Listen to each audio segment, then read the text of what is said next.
You have a generational influence. I want to talk about that a little bit today.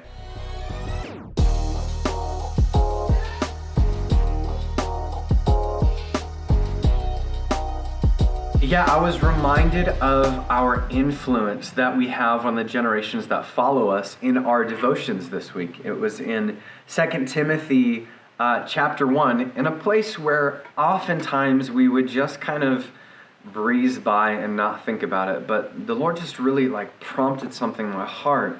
And it was in verse 3, after Paul introduces himself as the writer of this letter to Timothy.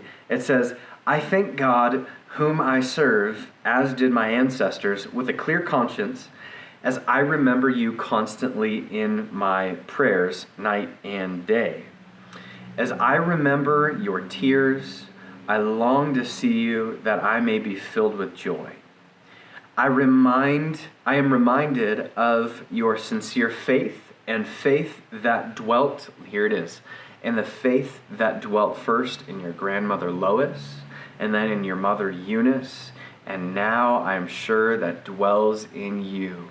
And it was just like this little prompting saying, "Hey Ben, remember the influence that you have on the generations."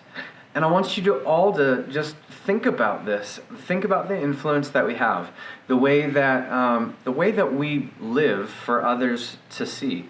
We have an influence in our neighborhoods. We have an influence within our church. We have an influence with our kids, our nieces, our nephews, our grandchildren. We have an influence. And it was just making me think, and I just wanted to share with you one of the ways that I am trying to steward well the generational influence that I have as a parent. And maybe some of you parents will find this helpful. And there's certainly a number of different ways to go about stewarding our influence with the younger generations.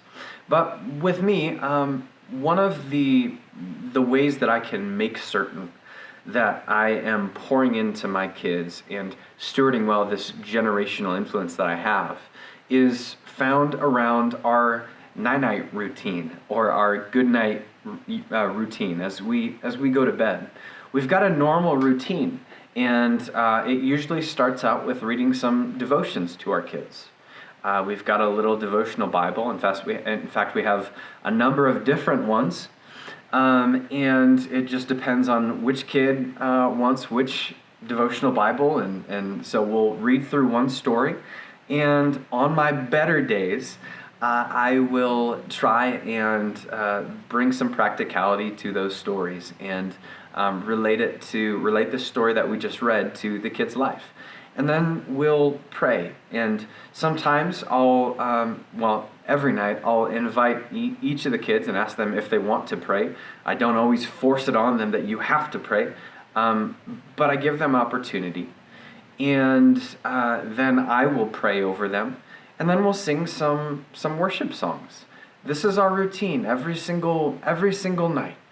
And want to just throw that your way as you would have opportunity in your life, maybe as a parent or a grandparent or something. And someone mentioned to me that they had never heard of this stuff. And so I just wanted to throw that out there as an example. There are so many ways that we can be stewarding our generational influence, how we can be continuing to pour into the next generation.